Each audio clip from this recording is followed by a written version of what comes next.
হঠাৎ করে যদি বাড়িতে মিষ্টি খেতে ইচ্ছে করে তাহলে একদম কম সময়ে বানিয়ে ফেলতে পারে এই সহজ পদ্ধতিতে বানানো মিষ্টির রেসিপি। বানানো কিন্তু একেবারে সোজা আর খেতেও কিন্তু একেবারে রসে ভরা।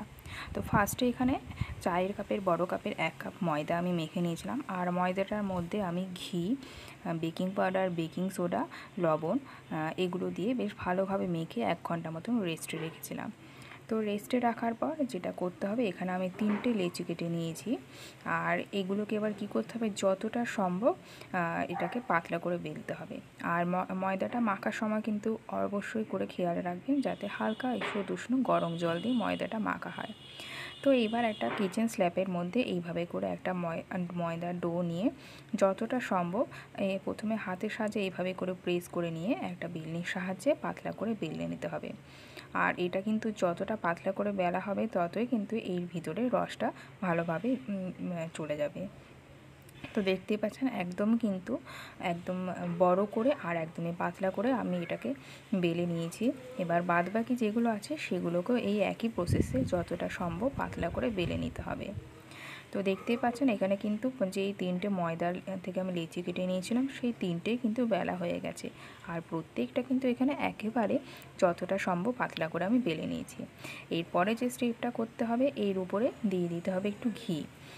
এইবার এই ঘিটা দিয়ে ভালোভাবে এইভাবে করে স্প্রেড করে দিতে হবে। যদি আপনাদের কাছে ব্রাশ থাকে তো এই কাজটা কিন্তু ব্রাশ দিয়েও আপনারা করে নিতে পারেন। তো আমি হাতের সাহায্যে চারিদিকে ভালোভাবে এই ঘিটাকে স্প্রেড করে দিয়েছি। তারপরে এর উপরে ছড়িয়ে দিলাম অল্প কিছু পরিমাণে ময়দা। আর এখানে লক্ষ্য রাখবেন সাদা তেল দিলে কিন্তু চলবে না, এটা কিন্তু ঘি দিয়েই কিন্তু কাজটা করতে হবে। এবার ময়দাটা দিয়ে দেওয়ার পর যেটা করতে হবে, যে আরেকটা আমি রুটি বেলে নিয়েছিলাম পাতলা করে, তো সেটা আরেকটা আমি এর উপর দিয়ে দিলাম। এবার এর উপর দিয়ে হালকাভাবে আলতো হাতে এটাকে প্রেস করে দেওয়ার পর যেটা করতে হবে, আবারও একই স্টেপ বাই স্টেপ ফলো করে এর উপরে অল্প একটু ঘি চারিদিকে ছড়িয়ে দিলাম।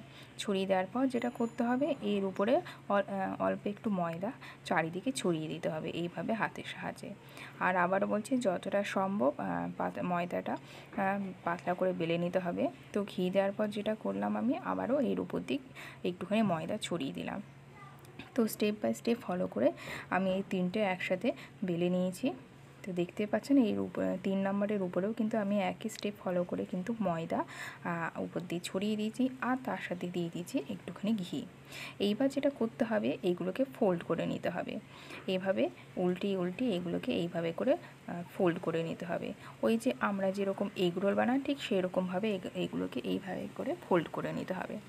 এবার একটা চাকুর সাহায্যে এইভাবে করে কিছুটা টুকরো টুকরো করে এগুলোকে কেটে নিতে হবে। তো টুকরো করে কেটে নেওয়ার পর এগুলোকে আবার আলতো হাতে এগুলোকে বেলে নিতে হবে। তো দেখতে পাচ্ছেন এখানে যতগুলো সম্ভব আমি টুকরো করে কেটে নিয়েছি। আর আমি এখানে কিন্তু ময়দা লেচি এখানে 3টে ময়দা বেলে নিয়েছি। আপনারা কিন্তু 3টের জায়গায় 4টে 5টা যতটা সম্ভব আপনারা কিন্তু নিয়ে নিতে পারেন। এবার বেলে নেওয়ার পর যেটা করতে হবে, হাত দিয়ে এইভাবে করে প্রেস করে দিতে হবে। এবার প্রেস করে দেওয়ার পর আবারও এটাকে বেলে নিতে হবে। এবার এই ক্ষেত্রে কিন্তু খুব একটা চাপ দিলে হবে না, একদম আলতোভাবে এগুলোকে বেলে নিতে হবে। তো দেখতে পাচ্ছেন আমি একদমই আলতোভাবে কিন্তু এগুলোকে বেলে নিচ্ছি। আর যেহেতু একটার উপর একটা রেখে এগুলোকে বেলে না হচ্ছে, সেই জন্য কিন্তু বেশ কিছুটা এর মধ্যে ভাঁজে চলে আসবে। অপরদিকে কড়াই গরম করে গ্যাসের আঁচ একদমই লোতে রেখে তেলটা গরম করে নিয়েছি। এবার গরম হয়ে যাওয়ার পর যেই ময়দার ডোগুলো বানিয়ে রেখেছিলাম আমি, সেগুলো আস্তে আস্তে করে এইভাবে করে তেলের মধ্যে ছেড়ে দিচ্ছি। আমার কড়াইটা যেহেতু বড় জায়গা, তো আমি এখানে একটু বেশি পরিমাণে ছাড়লাম। তো আপনাদের যদি ছোট করা হয় সেই ক্ষেত্রে কিন্তু 2টো করে ছাড়তে পারে। এবার এগুলোকে এক পিঠ হয়ে যাওয়ার পর উল্টে আরেক পিঠ ভেজে নিতে হবে। তবে লক্ষ্য রাখতে হবে এক্ষেত্রে এগুলো কিন্তু খুব একটা বেশি লালচে করা যাবে না, জাস্ট হালকা ব্রাউন কালার আসলে এগুলোকে তেলের থেকে উঠিয়ে নিতে হবে। আর এগুলো ছাড়ার সময় অবশ্যই করে গ্যাসের আঁচটা একদমই লোতে রাখবে, নয়তো কিন্তু এগুলো বাইরে কিন্তু হয়ে যাবে আর ভিতরে একদমই কাঁচা থাকবে। তো এইভাবে করে আমি কিন্তু সবকটা বেলে নিয়েছি। আর দেখতে পাচ্ছেন এখানে কিন্তু আমি আরও কয়েকটা তেলের মধ্যে ছেড়ে দিচ্ছি। তো এইভাবে করে তোমরাও কিন্তু সবকটা ভেজে নেবে। আর অবশ্যই গ্যাসের আঁচটা লোতে রেখে কিন্তু এইভাবে করে এগুলোকে ভেজে নেবে। এখানে কিন্তু সবকটা কিন্তু ভাজা হয়ে গেছে।